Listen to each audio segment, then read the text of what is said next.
Let's get right to our strategy session. Joining us, two CNN contributors, the Democratic strategist Paul Begala and Ari Fleischer, the former Bush White House press secretary. Let me start with you, Ari. I'm going to play a little clip. This is a clip from John Boehner.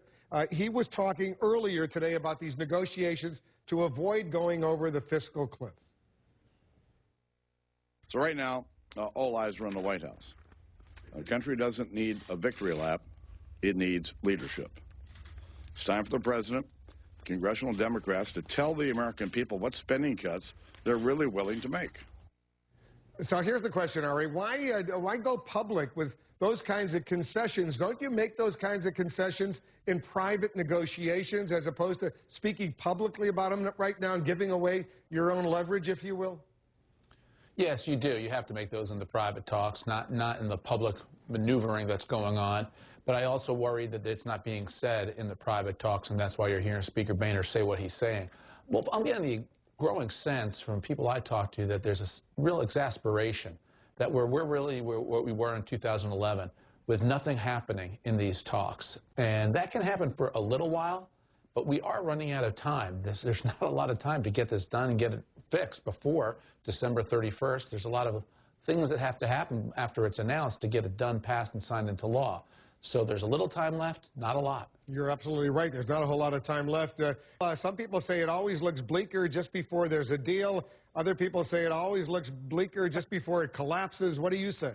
Right. John McCain is famous for quoting Chairman Mao, who said it's always darkest before it's completely, perfectly black.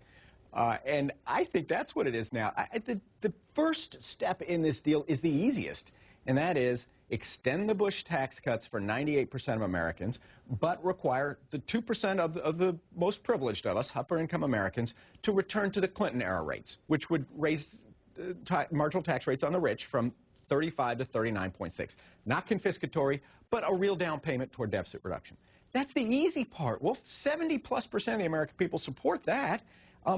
They can't even come to terms with that. They seem to have not noticed, the Republicans, that we did have an election. The president campaigned on this question of continuing tax cuts for the middle class, but raising them back to the Clinton rates, returning to the Clinton rates for the top 2%. He pledged that he would veto anything but that, and he will. So until the Republicans agree to those Clinton-era rates, we are going to go off the fiscal cliff. You know, it's interesting, Ari, and you'll remember this because you were the White House press secretary in 2001 and 2003 when those Bush-era tax rates were approved basically by Republicans. Very few Democrats voted to approve those Bush-era tax cuts. So why not do what Tom Cole, the Republican congressman from Oklahoma, says, what Paul just said? Go ahead.